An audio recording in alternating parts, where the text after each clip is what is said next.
I'd like to welcome Texas A&M AgriLife Research and Extension Center, Corpus Christi.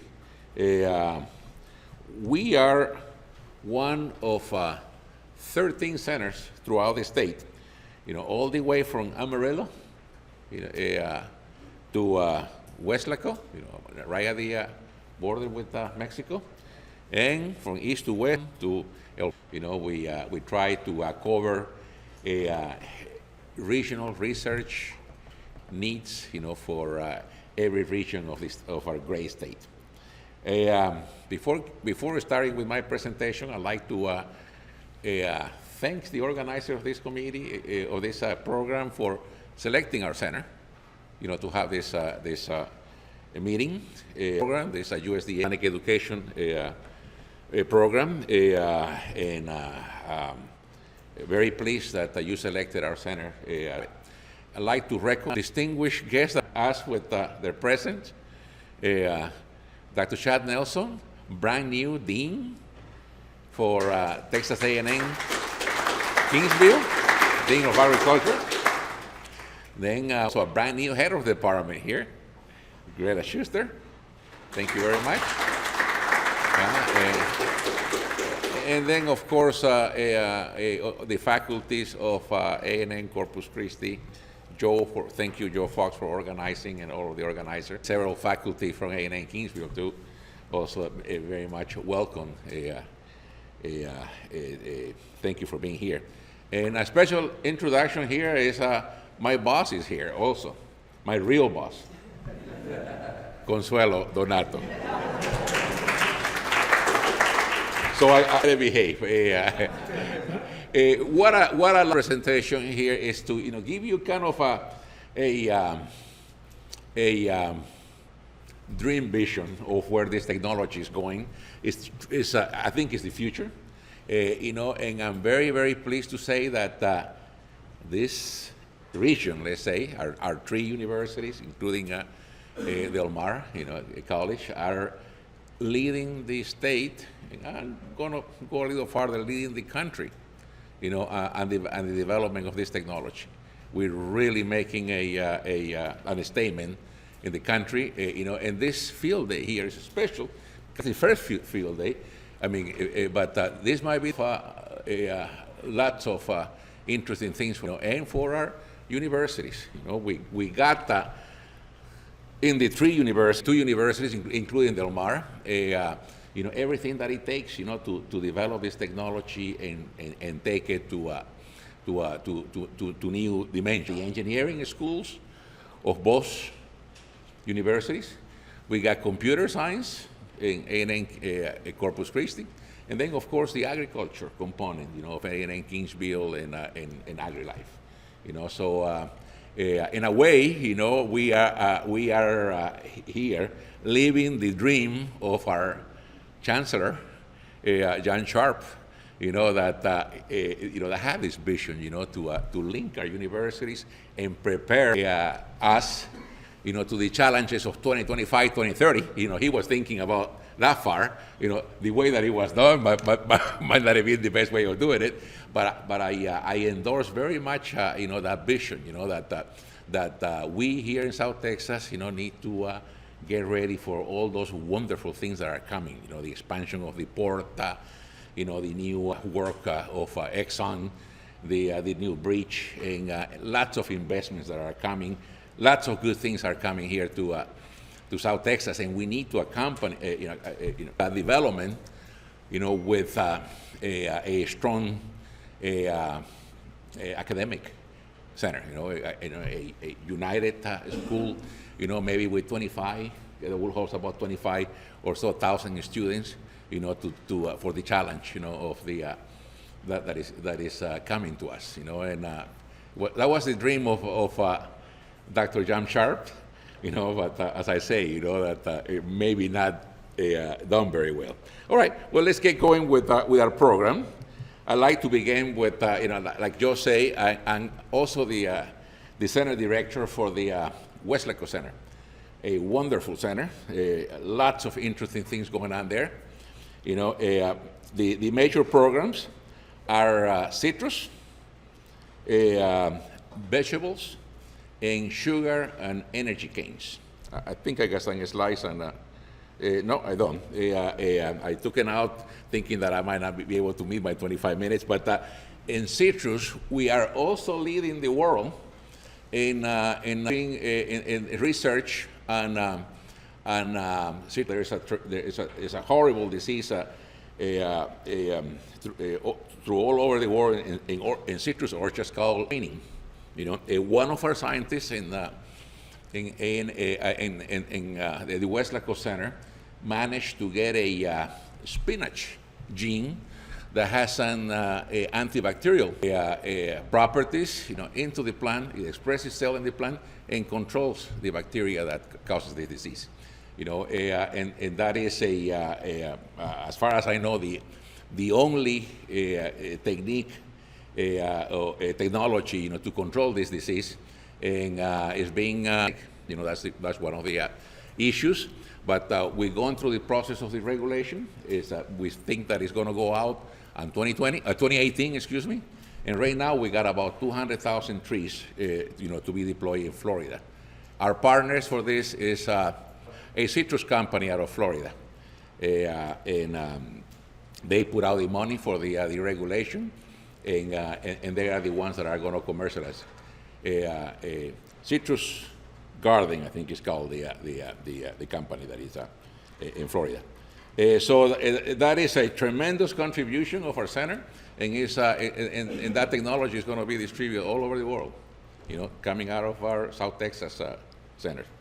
Then we got the vegetable program. You know, in the 70s, South Texas had 70,000 acres of tomatoes. We were a powerhouse in tomatoes, and now we barely got 1,000.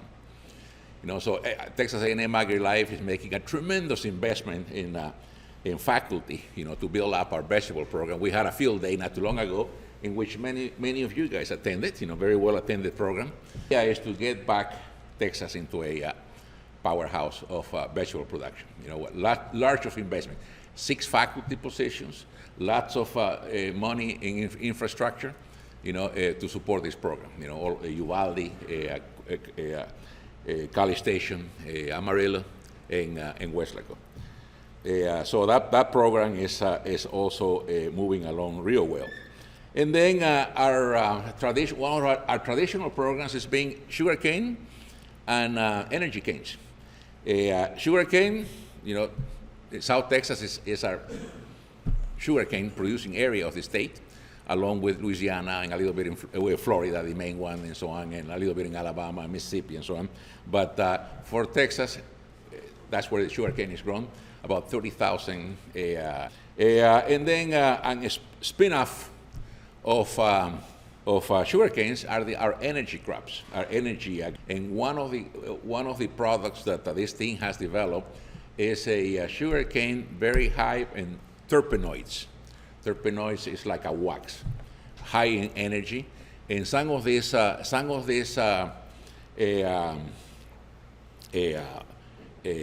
crops are almost perfect for high density fields. You know that corn and sugarcane and so on are mainly used for ethanol. Well, this high terpenoid crops can be used for diesel, you know, which is what we need for our big truck, 18-wheelers, for our transportation, you know, boats, military, and so on. So we're working very, very much on that. And Texas A&M AgriLife is the leader in the world in developing these high terpenoids products.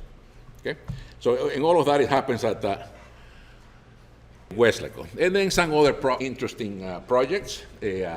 Beginning out here are our traditional ones: onions, melons, peppers. You remember the 1015?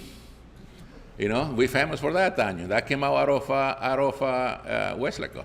Then melons, we are the first ones to come out. Lots of the melons that go out to New York and the Northeast come from South Texas. You know, the seedless production. You know, it's mainly produced for New York, so they can celebrate. They can have a great 4th of July. So right now it's melon, and then peppers.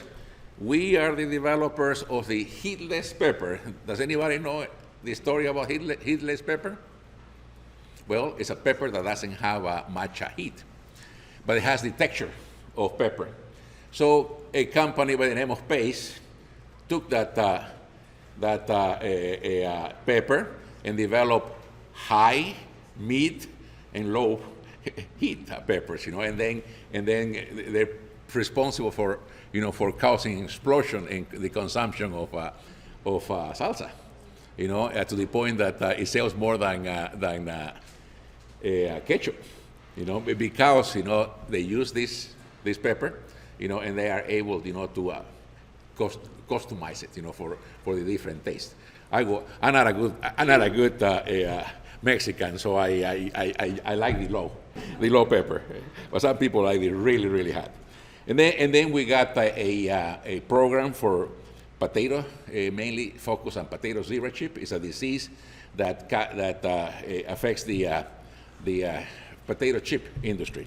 It gives it an ugly color. That doesn't affect much the product, but it gives it an ugly color. And it happens that the insect that causes disease comes from Mexico through our border, and then moves all the way up to even to the Pacific Northwest. So we are the kind of the sentinel. We monitor what is coming, what biotypes, and so on, and we pass that information to the rest of the country, so they be prepared to what is coming. So that's an interesting aspect of that program. Spinach. We're beginning a spinach program. The bottom one is kale, leafy greens they call it. Lots of market for those two, and we're beginning a breeding program for the two. Papaya is an interesting crop, very, very able now, and it grows very well. Now at the rye, at the top, coffee. Who would think, that Texas is producing coffee? But we got a world collection of coffee, mainly for disease control, disease studies. We're working with the International Coffee Association, and setting up this international group. And we got our first crop last year. Scientists, produce a handful of berries. So I told Dr. Nestler that we should be contacting Starbucks, and begin to negotiate Weslaco. I don't think it's going to taste very well. We're not going to compete with Colombia, Consuelo. Impossible. In the middle is another very, very promising crop. Olives. It grows in the Mediterranean countries. Kind of salty soils, heat. Hot but the advantage that they have out there is a drought, is that they have winters, tougher winters than we do, and for vernalizing this crop. But new varieties are being developed that that does flip the switch to produce flowers under our temperatures. So and we got some of those varieties out here. I think this is going to be a crop that is going to be an interesting crop for South Texas. And what you think? It's not what you think. You cannot smoke that one, but it's it's mandioca, or cassava, or yucca. We growing this crop for two purposes: for a research program, a DARPA program with the Department of Energy. To study root growth, this is a tuber, so easy to study the roots, but so they're having a bunch of sensors, that monitors, what is happening underground and so on, and this is a good model crop. Cornell is involved in this study, DARPA, College Station and so on, and we want to see, how well it grows, and there are some varieties that are doing very well, so there are some people that are interested in seeing if we can grow this crop up there. I'm not going to take much time in talking about what we do out here, because the rest of the presentation is about some of the work that we do here. But basically, we got three programs. One of them is a bee meal with production of tropical grasses, and then a cattle, for South Texas, and a researchers, which Randy Stanko is part of it, that studies that relationship, reproductive physiology, nutrition, and reproduction efficiency. My naive understanding, Randy, of the cattle industry is that you need to produce numbers, reproduction, and then get them fat, and then you make a lot of money. Am I right? So we got those two components. We got the forages, production, adapted to South Texas, and then the cattle, with the reproductive physiology. And it's a work in cooperation with A&M Kingsville. The second program is with A&M Corpus Christi, which is a mariculture production. And an announcement that I can make here is that Dr. Joe Fox is on a split appointment now with us, Texas A&M AgriLife and Texas A&M Corpus Christi, to expand and lead this program. Right from the beginning, when I became director of the center, I thought that it didn't make sense for us at all, to be alone in mariculture. We were alone. We had a lab at Flower Bluff, and all working on one crop. I thought that was not a good model. So from then, we began in diversify, got into algae. Diversification, but we need link with A&M Corpus Christi, because of their huge program that they have, and we began to work 5 years ago or so, and how do we consolidate this program, and finally, this April, we got this program together, and with a big bang announcement, that we got a $8.25 million project for oysters, for oyster production. We're going to try to redevelop the oyster industry in Texas. Not much of an industry, but with this program, I'm sure that there's going to be one.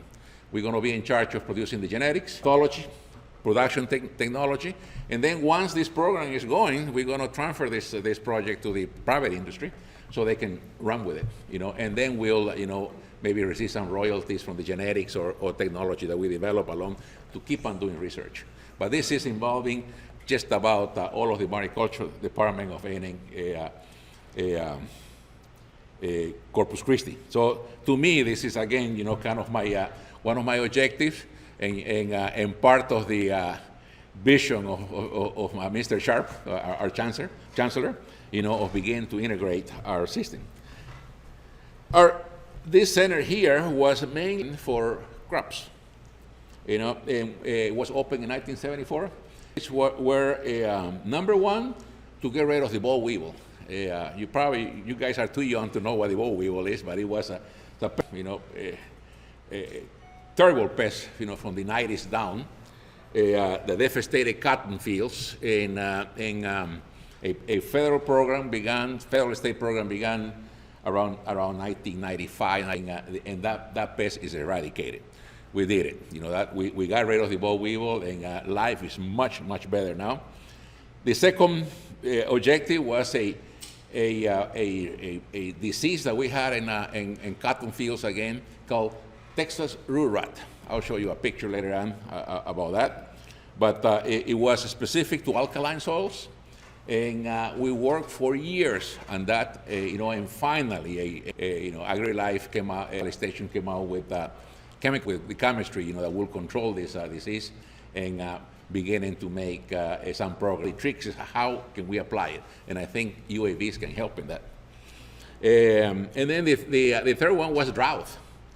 That's one of our main problems out here. We haven't solved that problem yet. We have not figured out how to make it rain yet. But we are working with cropping systems, with better varieties and so on, and drought research, to alleviate or better manage, the water that we got out here. Reason, and again, that this is another, for me, a kind of another dream come true, is this our drum program. We began to work on that in the Well, way back in my the student, and then I work in the King Ranch, trying to develop precision farming applications, but it was very, very difficult because of the equipment that we had those days. We had the ideas on what to do with the information that could be collected, how to develop prescriptions and so on, but there just was no way to collect massive amount of data for 1,000 acres field, for example, and come out with prescription application. But my research counterparts were full of ideas, on how to do it, and now there began, that's what I say, a dream come true, because now those ideas are used in this area. That slide is going to lead me to the introduction of this business of our UAV program. And I'm going to now, because we got lots of good presentations by the experts, by the people that are doing the work. I'm just a cheerleader in this program. Very, very excited, about that this happening, but the work is done by 30 or more people throughout the state. But I want to show you this slide, and maybe spend a little time in this slide, because this is where the rubber meets the road. This is of a program. One of them, one of the components that we need is the engineers. Here is where engineers and biologists, get together. This field is being described. Is this a technology looking or a problem looking for a solution? I think it's both. The engineers, these wonderful tools, and they got solutions for it. And we are agriculture experts, got problems looking for and the engineers got the answer. So here is where we recall that of what is the both. It's a technology looking for a problem and a problem looking for a solution. So the engineers are in these sensors. We began in 2010 more or less using this type of equipment, but we moved to this technology, and to the point that we park this ground rig in the field, in the barn, and it hasn't come out there in the last 2-3 years. Drones and the technology that is coming is way more powerful. I'd like to make an announcement now that with our participation in this program, of course, is this field day, and it's also support the A&M Corpus Christi and A&M Kingsville with field and workshop. And then I'm not sure if we're ready for that yet, Jinha, but we have a pretty much set up a UAV workshop in one of our back buildings. I think it's operational. It hosts now. It is. How many students now? 7, plus 2 postdocs. About 5 or 6 workstations. For these students. To develop the drones, to test drones. Going to have a 3D printer. To develop parts and so on. And then a couple postdocs out there that this is going to be a training center. For the state, and I'm pretty sure that's going to be for the country. So that's just the beginning. So maybe we can take a peek now at what these guys have done, but I'd like to have a bigger opening for that lab. It's going to be exciting, and again, linking A&M Corpus Christi, A&M Kingsville with AgriLife, which is my goal. And, computer science is what takes the data from this drones, and then analyze it and display it in ways that that will make sense to here. Again, this is the engineering component, engineering, computer science, and then here is where the biology comes in. And taking that data and then developing what you all young folks call apps. applications. It's pretty much that, that the developing apps, and some of them could be as simple as, grabbing your phone, taking a picture here and counting how many people are, and how many males and females are, and how many blue shirts versus, other shirts are, and so on. Or taking a picture at a citrus plant and how many, what is my estimated production here? What is the average of this, Or taking a picture of an open cotton field, and say, what is my estimated yields? So that kind of apps is coming, and that is with software that is developed out here, and what to look for, with the students. The way that it works out here, this group meets very often and analyze the pictures that come out from the field, that are semi-processed out here by the computer science group, and then display to the biologists, and we biologists say, I can't see what I'm looking for, so you need to take, better pictures out here, or better process it out here, or you need to process it this way, or we need more precision out here, and so on, But this loop, we call it a wheel, and it could go that way or this way, but it needs to be moving all the time for progress to be made. And it's exciting discussions that we have, here at our center, where we push our computer people, push Jinha to go back to the field, and he doesn't mind it at all, so we can see the plant height, the canopy cover, the diseases, the flowers, the production that we're looking for, These guys, and I say, hey, you need to do this and that, and it works, and that's the reason I think why we lead in the state in this technology, because of this scheme out here. And you can see here, if you ask yourself, all of you guys fit somewhere in this. Engineers, computer science, agriculture, uses, and then out here, if you want, is the farmer, the application. We're going to go quickly to what we do. We have, I think Jinha and Mike are going to talk a lot about the equipment. But basically, it's we began with very basic Amazon.com, Phantoms 3, 2, 3, 4. Now we're in 4, $1,000, $1,500 equipment. But what we did right was the charge before. Those very simple RGB GoPro pictures, we turn them into plant heights and disease maps and so on through right flying patterns, right analysis, and then the biologist telling them what to look for, So this is the basic data that we collect, that we're capable of collecting now. Plant height, canopy cover, biomass, and then on plant health, a green index that Jinha perfected because it was already in the literature. NDVI index, tells you, the color of the canopies, degrees of color.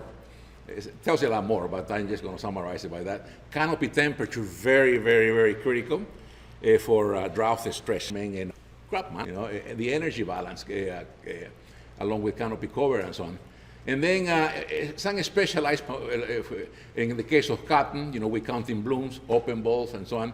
And then growth analysis, this is the key. That's another key, where in the old good days, in the 70s and 80s, my generation of scientists. But we didn't have the ability or the capacity to get that data for every meter square of the field. We at 10 acres or so. And then what I'm going to show you is an experiment that was done by Murillo, 10 other people from College Station, mainly the cotton breeders. That's a super experiment that show a bunch of things. Look at 30 varieties, irrigated, not irrigated, with replications and so on, and the amount of information that we got from these fields is amazing. You'll see it. This is the what I mean by when I tell you that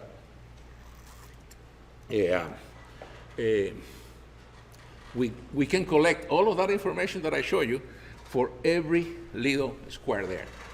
That happens to be the 2 rows, an entry.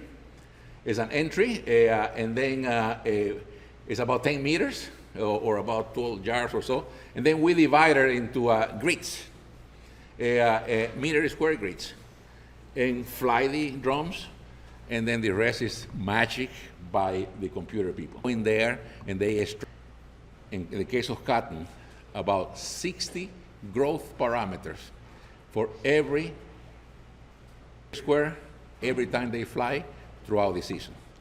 That is amazing. You know, I'll show you why. Okay, here is Jim, I hope not stealing too much of your thunder, but these are the calendar and then dates for this guy, you know, and you can see there that sometimes too, maybe here in the here reflectance or infrared, but every time that we fly, you know, this happens to be canopy cover, we put a dot on the curve. By the end of the season, you know, here is August too, you know that this is mainly August, you know, we develop a growth curve. You know, most of the growth pattern model, and that's what we develop, you know, and this is one of the unique features of our program. Once we develop that growth curve, we feed it to a sigmoidal growth curve. And this is nothing new, you know, believe it or not, PhD dissertation way back in the late 70s and early, you know, studying this growth, sigmoidal growth curves and, you know, and what to do. But feeding those that data to the models, you know, is the next step. You know, so for every meter square, you know, throughout the season, you know, we have one of these curves, and then develop a model for that. At that time, we put aside points, and we only work with the models. And then from the sigmoidal growth curves, you know, computer science people, the engineers, has developed software to extract first derivative, is called in technical terms, but it's actually, we call it in plant science a growth curve. And is this curve out here? This is a curve that shows how fast the plant is growing per day. It reaches and comes down. Okay? Of the model with the data, put aside the data, come out with an equation for every meter square, and then we begin to extract data from it. Let's say that this is plant height. You know, we extract what is the maximum plant height, you know, and what is the maximum growth rate? When did it, you know, half the rate? You know, where did it happen? What was the magnitude, and when did it happen? And all of these become parameters that are related to plant growth. You know, the maximum is related to size of the plant, and the timing, you know, to phenology. You know, it happens that in cotton, this is first square, first bloom, first open bud, or cutout. You know, so very, very important. So interesting in cotton and tomato, this is the vegetative phase, and the slope of this curve here tells us a lot about the plant developing his framework, the skeleton. And then out here, of course, this decay out here is here is the plant is the sink strength of the plant it has. The more fruit, the faster it drops. If it doesn't have fruit, it drops a little bit slower. So cotton is very, very important. So all of these are, and then we do the same thing with reflectance, NDVI and green index. In this case, is a dome, a bell-shaped curve, and then we take the data also, the maximum, and the slope up, the slope down. This is the color of the canopy. Remember, you know, if it's nice and green, you know, and you know, it shows strong vegetated, and then the decay out here. This is the senescence part. If it's senesce faster, means low yield. If it's senesce at the right pace, yield. If it's senesce too fast, it doesn't have any fruit. You know, so we can tell all of that, duration, and so on. And then by the end of the period, we come out with this is plant height, the canopy cover, and then we got about 9 parameters, you know, that we extract from plant height, 9 from canopy cover, and then so on, with a total of about 60 parameters. All of these parameters, or some of these parameters, are related to crop performance. some aspect of crop performance. Okay? Now the question is, which one? Which one of these 60?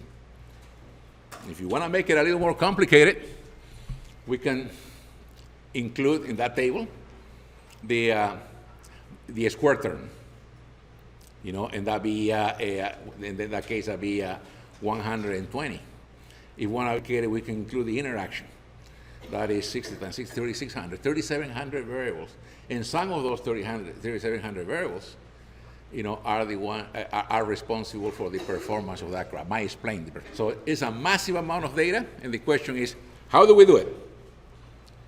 And this is the type of data that we got. And as I say, you know, we might have 3,700 columns and so many genotypes. And those are the numbers, you know, correlating the performance. And here is geo. So somehow some of those 3,600 might be responsible for these 1,100 geos. So now, which one? And the technique for that is what we call machine learning.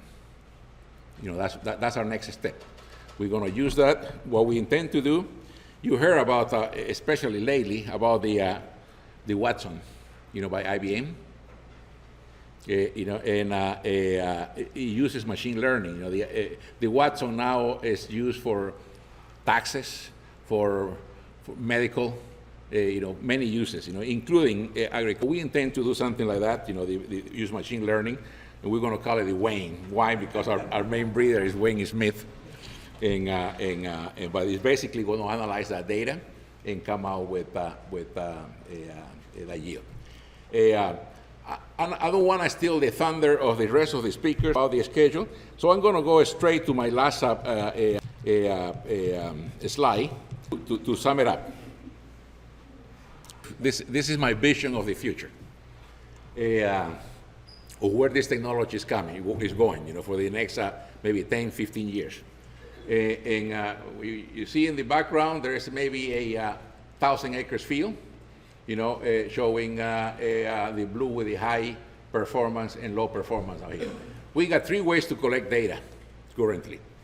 We got drums, we got this mean altitude, different versions of that, and then of course satellite. As we go up, the area that is covered increases. You know, out here might be 50 acres, maybe here 2,000 acres, you know, maybe 5,000 acres. But the accuracy also decreases. You know, so what we're proposing now is to use drones to calibrate mid-altitude flying machines, and then finally calibrate and increase the precision of satellites. All of them, you know, all of that information, we'll be able to produce information for simulation models, so give information to the consultant. If this is the way that we want to go to satellite, you know, we can calibrate this, you know, for simulation models and then go into the consultant or drone consultant. But of getting that basis, and this is the cheapest because it covers more area and so on. And this equipment here is getting more and more accurate. Precision of 9 meters, Jinha, more. Well, very accurate. Very accurate. 9 meters, you know, a little room like that, you know, and so they're getting better, you know, and we think that we can calibrate that with that.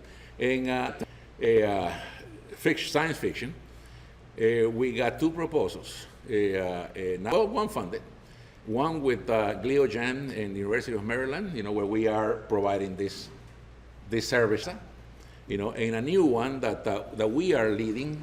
That the idea is to better develop these models that they can take this data to advise the growers. You know, so this is where we're going. We're going to be using all of these tools. I don't think that these are going to be major tools for precision management because of the cost, but key for research and for generating basic data. These are more likely, but also limited, to farms, not to large areas. But this one here, we can do the whole country. Okay, I think this gives a pretty good introduction to what these guys are going to talk about. And again, I thank you very much for selecting our center for this meeting. Thank you.